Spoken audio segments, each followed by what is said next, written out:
डोंगरी जी की महाराज की गाय में लगा दो, लग सकता, लेकिन गाय के पैसे में को हम मंदिर में नहीं लगा सकते। तो कथा के बहाने से पैसा इकट्ठा होगा, उससे फिर आश्रम में, उत्सव में, जो आर्थिक तंगी से गुजर रही है महिला मंडल, ये महिला संघ आश्रम, तो आर्थिक भी सहयोग मिलेगा। मीरा को ये बात बड़ी पसंद आ गई, ये तो बहुत अच्छा, लेकिन एक बार पूजा बाबा से हाँ करा ले। भौंक चलती रही, बीच बीच में उत्तेजित भी हो जाते थे। बाई जी कहते कथा तो होनी चाहिए, देखो ऐसी बातों से कथा हो जाएगी। चंदाबाई बोली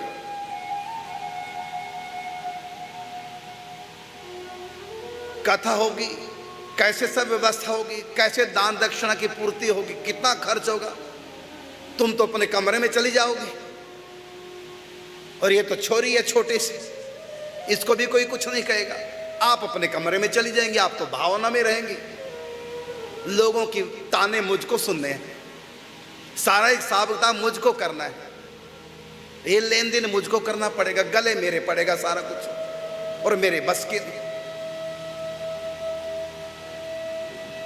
और बेटा उमेश वो कलकत्ता, चलो कुछ दिन के लिए आ जाएगा, लेकिन उसके पास भी मैं जानती हूँ भोजन करने की भी फुर्सत नहीं है, तो ये बच्चों को खेल है कथा, तो न करके चल दी कि कथा नहीं होगी। एक दिन स्वप्न अपना सुना रही हैं बाई जी, और सपने में क्या देखा, क्योंकि बाई जी ने कभी डोंगरे जी महाराज को ना देखा था, ना उनका कभी फोटो देखा था, तो बाई जी अपना स्वप्न सुना रही है कि मुझको रात को स्वप्न आया कि बहुत बड़ा विशाल पंडाल, लाखों की भीड़, उसमें एक महापुरुष, पीछे भगवान नारायण खड़े चतुर्भुज रूप से, एक वृक्ष है उसके नीचे बैठ करके एक महापुरुष हाथ जुड़े हैं, झुक करके चले, मंच तक आए झुक झुक करके, तिलक लगा है, जिन्हें दिखाई दे रहा था, ऊपर का सिर नंगा दिखाई दे रहा था, ऊंची तक धोती थी, झुक के चल रहे थे, उनकी दृष्टि में कोई भी नहीं था, झुक करके चल रहे, और बड़े ऊंचे तपस्वी कोई ऐसे, और थोड़ा सा नाटे से कद के थे, ये मैंने स्वप्न में देखा। तो सारी बात सुन करके बाई जी ने जो हुलिया बताया प्रवक्ता का, वो ऐसे से कथा हो रही है, और सब ऋषि मुनि आए हैं, ये सब पूरी बात लगी बताने। तो मीरा ने कहा बाई जी से, ये जो आप हुलिया बता रहे हैं सेम यही हुलिया डोंगरे जी महाराज का है, जिनकी कथा होनी है। बाई जी ने कहा अब तो कथा होगी। चंदाबाई जी आते हैं, कहा कि भाभी जी कथा तो होगी, कैसे होगी बताना, कैसे होगी? कहा श्री कृष्ण करेंगे सब कुछ। तो लगा कि बाई जी कह रही, क्योंकि बाई जी की बात को मैं कहां तक काटूं, अब तो ठाकुर जी पे बात आने लगी, अब मैं कैसे मोड़ूं बाई जी की बात? कहते चलो मैं उमेश से पूछती हूँ, महेश से पूछती हूँ, चलो कलकत्ता चलते हैं। कलकत्ता गए मीरा जी, नर्मदा बाई जी कलकत्ता गए भूमिका बनाने के लिए। वहां पर अपने बेटे से बात की, बेटे ने सीधा कह दिया कि मेरे पास तो समय नहीं है, मेरा अपना व्यापार बिजनेस, मैं कैसे काम छोड़कर 8 दिन के लिए, और उससे पहले तैयारियां, और आर्थिक भी इतना मेरे पास नहीं है। कथा में तो लाखों 50 लाख खर्च हो सकते हैं, इतना बड़ा आयोजन है, इतना बड़ा भोजन पानी की व्यवस्था, और एक छोटा सा शहर, नहीं होगा, कैसे हो जाएगा ऐसे? एक मोहनलाल नौपानिया जी बड़े पैसे वाले भावुक थे, उनसे बात की, उन्होंने कह दिया देखो ये कलकत्ता में होता तो मैं कुछ सोचता, अब भागलपुर में ना तो मैं जाऊंगा और ना कुछ होने वाला, वहाँ मेरे बस का नहीं, अपना कलकत्ता होता कुछ सोचता, अब वहाँ कहाँ, तो घुमा करके उनकी तरफ से भी ना हो गए, अब सारी परेशान। लेकिन बाई जी कहती होगी, मीरा भी कहती होगी, तो अंत में हुआ कि जो भी होगा एक बार, क्योंकि वो 6 महीने भी बीत चुके थे, इन बातों में 6 महीने बीत चुके थे, क्योंकि 6 महीने बाद कथा होनी है डोंगरे जी की पुष्कर राज में। और पूज्य श्री डोंगरे जी महाराज ने कहा था कि मैं डेट फाइनल उस समय दूंगा। कहा था बहुत बड़ी मुसीबत, कई बार नोक झोंक भी हुई। चंदाबाई को कहा कि पहले गोरखपुर जाओ, बाबा की अनुमति हो पूर्ण, यदि बाबा हां कर दें अच्छी प्रकार से तो फिर तुम आगे कदम बढ़ाना, यहां की सारी बात बता देना, कलकत्ता की भागलपुर की कथा की उपयुक्त सब है नहीं, बता देना बाबा। फिर बाबा क्या कहते हैं, अब मीराबाई जानने को तैयार हुई तो मीराबाई से कहा चंदाबाई ने कि देख मीरा, तू जा तो रही है बाबा के पास, ये दोनों की तरह की बातें बताना, एक तरफा बात नहीं करना कि कथा करानी ये सब बातें नहीं करना। वहां ये बता देना कि कथा कैसे होगी, वहां कोई व्यवस्था नहीं, कोई व्यक्ति साथ देने को तैयार नहीं, कैसे कथा कराएं, कैसे होगी तैयारी, ये सारी बातें बाबा से जाके करना और एक तरफा की बात नहीं करना, सच्चाई से बाबा को अवगत करा दो। अब वहां से कलकत्ता से सीधा पहुंची गीता वाटिका गोरखपुर, बाबा से बात हुई। बाबा ने स्पष्ट, हाँ थी बाबा की तो, लेकिन भीमसेन चोपड़ा जी कहने लगे कि बाबा ये मीरा कह रही है कि वहां ऐसी प्रतिकूल परिस्थिति, कैसे कथा होगी, कैसे कथा होगी, हो ही नहीं सकती, जिस ढंग से ये बता रही है उस ढंग से तो जो माहौल है कथा हो नहीं सकती। यद्यपि भीमसेन चोपड़ा जी चाहते थे कथा हो, कुछ पैसा इकट्ठा हो, आर्थिक सहयोग हो जाए, लेकिन जैसा जैसा मीरा ने बताया उस ढंग से तो हो नहीं सकता। बाबा ने डांट दिया, अरे चोपड़ा खोपड़ा क्या बोल रहे हो, कथा होगी बाबा की तरफ से। हाँ,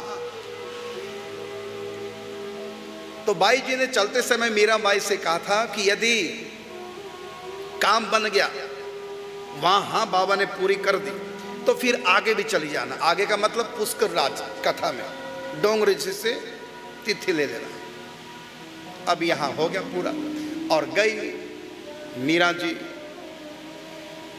पुष्कर राज, तिथि फाइनल हो गई और उसके बाद पहुंच गई भागलपुर, और उधर से बाई जी, चंदाबाई जी आ गई भागलपुर, डोंगरे जी की तरफ से कथा फाइनल हो तो गई, लेकिन अब भी चंदाबाई जी बिगड़ पड़ी मीरा के ऊपर भी,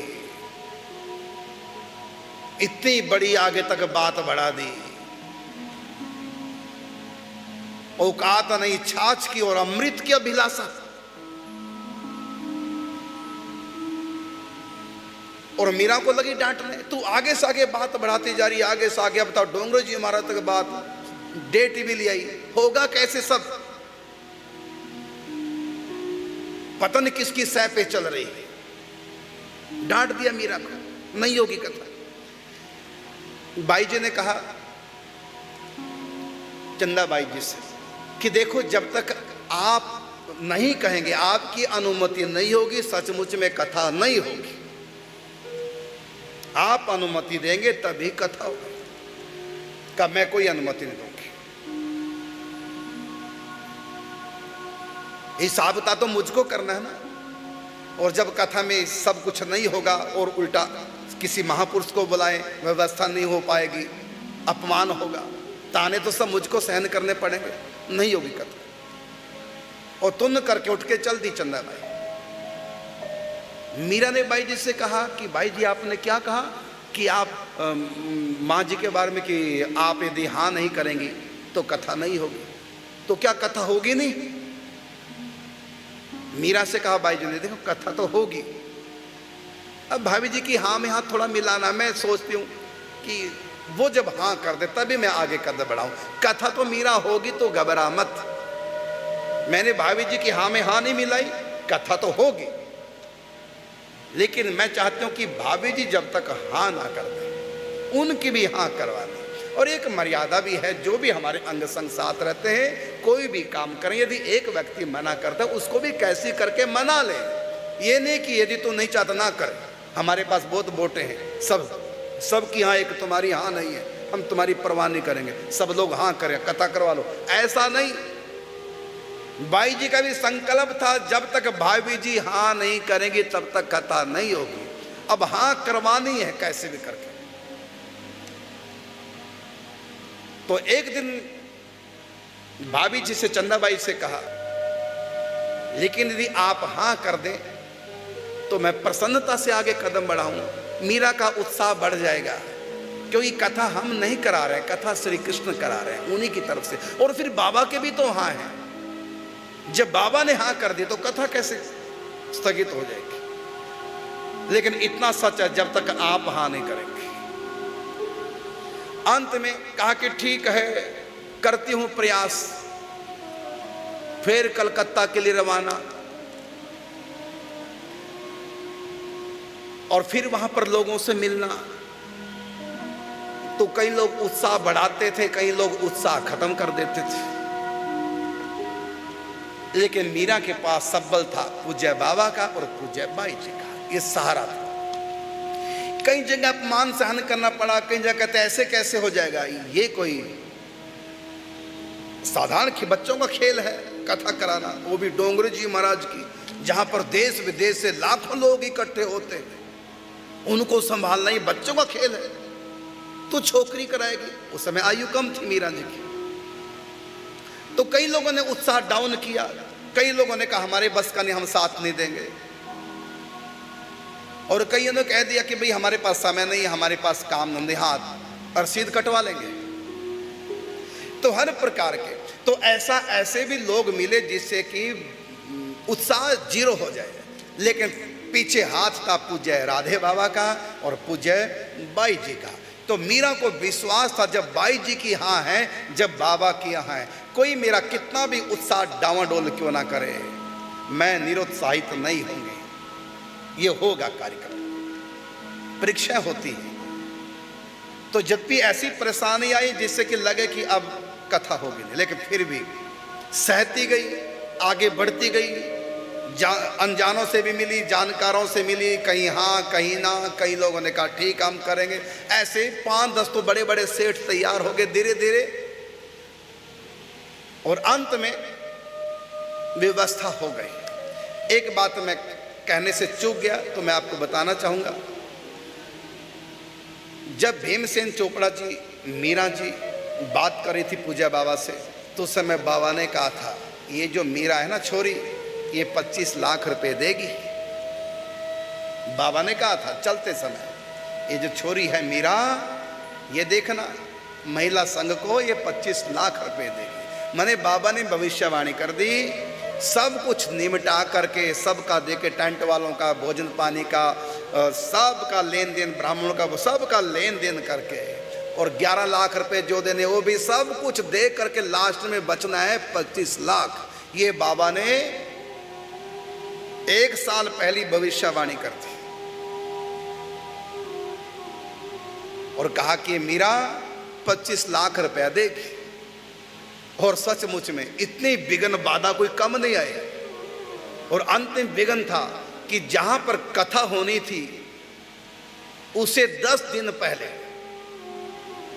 पूज्य श्री स्वामी राम सुखदास जी महाराज जी के वहां प्रवचन थे।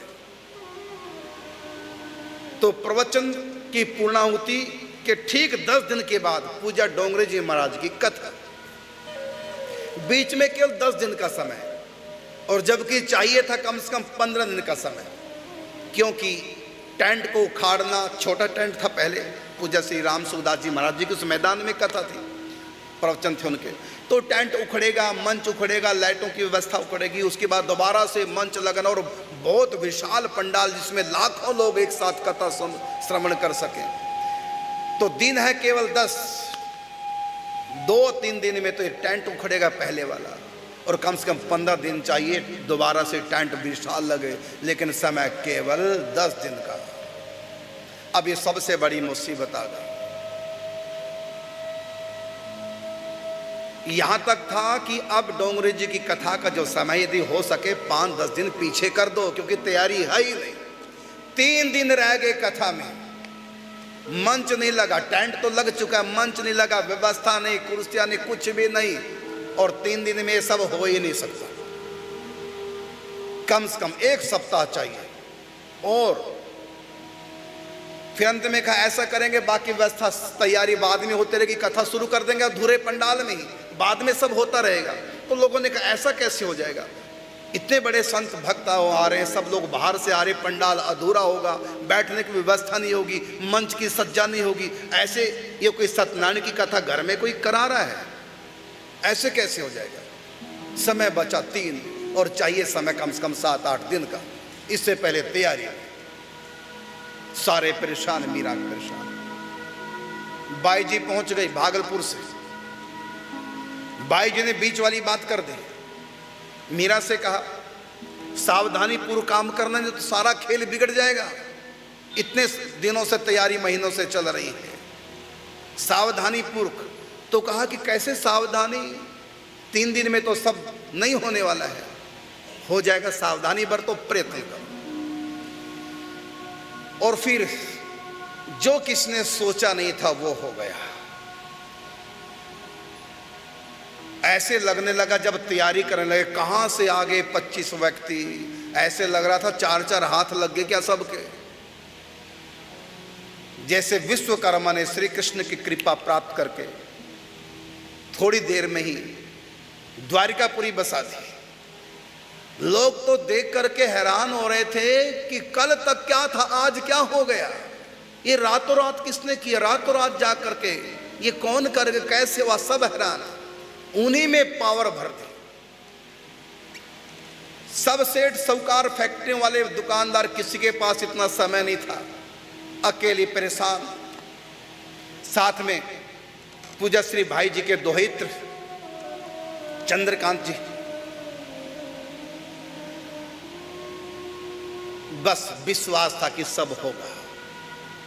3 दिन पहले सब कह रहे थे कि कथा को रोक दो और 8 दिन पीछे ले जाओ, तैयारी नहीं होगी। जब हम विश्वास लेके चलते हैं, मीरा जी को विश्वास था, और इस बात पे भी विश्वास था मीरा जी को कि बाबा ने कहा कि ये छोरी 25 लाख देगी, इसका अर्थ हुआ कि इतनी सेवा आएगी, सब खर्चा कथा का